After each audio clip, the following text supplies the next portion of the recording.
Right, hardest question first. Can I get your name, the spelling, and the Okay, company sure. you're with? All right. Sure. When you're So ready. my name is Sungju Kim, SUNGJOOKIM. I'm the chairperson, or so I would call that Chief Visionary Officer instead of CEO. So it's a differentiate from men's leadership anyway. And my company name is Sungju Group, SUNGJOO, Sungju Group, after my first name. In fact, the Sungju Group has quite several businesses. One of the major businesses, the acquisition of a German leather handbag luxury brand, MCM, and it runs in 30 countries, and more than 1,100 people working for me from 15 nationalities. And I'm very proud to report that more than 90% of 1,100 employees are women, including senior position.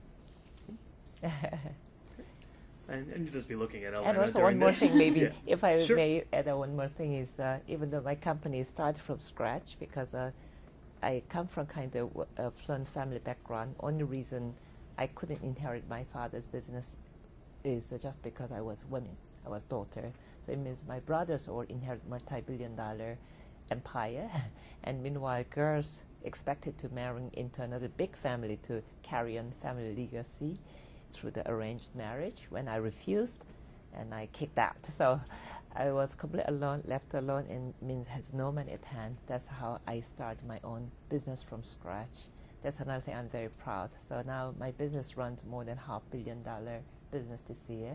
And actually we are growing quite fast, especially Asian market, particularly China, which is one of the largest consumer market in the world. We are doing extremely well. Plan to open more than 100 stores next 5 years, and probably we can compete with one of the biggest giant brand. Probably we have a good chance to win.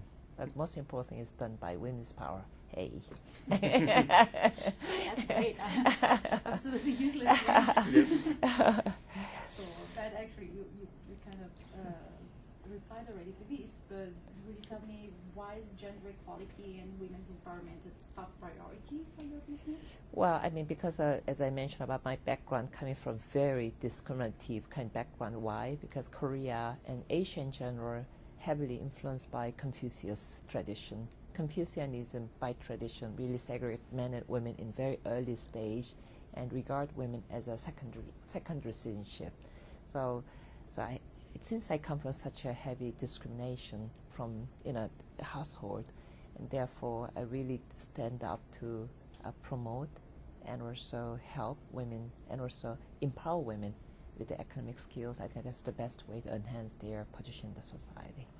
Okay, and would you like in details to say how your company implemented the women empowerment principles? In fact, I think the most important thing is just me being an owner of the company, and also as a top leader of the company. I think no other choice.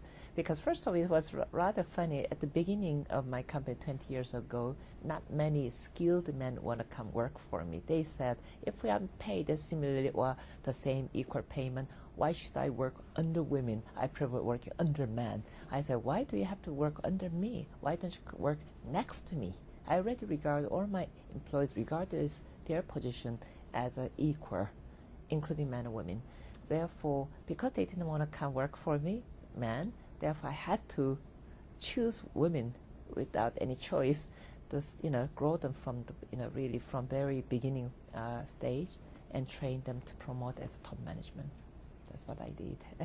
So, and what would you tell to other businesses, especially in your country, since we're talking about this situation, that are considering engaging with the women empowerment principles? Well, I think first of all, the external environment when I started my business 20 years ago, very tough, because most of business deals done by, the heavy drinking parties, very different way of, really associating among men. We call it the big boys club. And obviously me as a woman having baby, at the same time starting a company from scratch, had really no connection, no network, no advantage to take on. Therefore, for me, I thought, since I experienced a really very real way, person like me experience all these difficulties women possibly face internally in terms of raising your own child, externally coping with the male chauvinistic environment, I thought, this men and women equality issue is just absolute critical matter. And I thought that the best way is, I cannot wait for men change.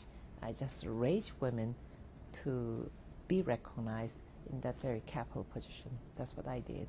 So that's what we just realized it by ourselves, yes. Great. Yeah. And what are your hopes and visions for the future? Well, I mean, for me, hope and vision, actually, I've been always carrying 3 missions. So obviously, running corporation is very money-driven, profit-driven, but I just want to go beyond that. I'm very mission-driven. So the first mission is obviously I want to prove women can do it instead of convincing men to understand. We just prove it. So we just show how capable, not only how competitive we can be, it means that with women's strengths has different quality of intelligence. That's really exceeding. That's the first mission I've been carrying. I think so far we've been proven. So second mission is really, I experience a lot of corruption.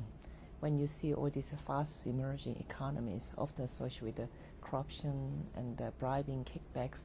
So I really try to stand up for that, because it's not just because I'm anything morally better than other people, especially men, but as a mother of a child, I just want to see my future generation living in more fairer and transparent society. So somebody got to make the good example for that. So I had to work 10 times harder and to be 10 times smarter, 10 times more creative.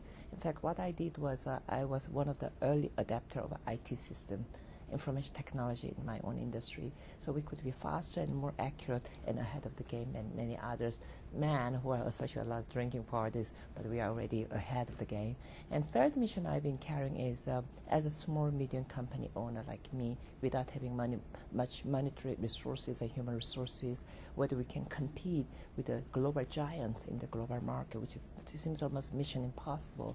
But in fact, I've been proving it that because a new era emerged, especially e-commerce, m-commerce, online marketing, without costing a lot of money, without having a lot of heavy infra, you can really access to the global market as long as you have a very smart, very innovative product or services. I think women can excel in that virtual reality, virtual market. That's, I think we are competing very well with the giant brand. I will not mention the name.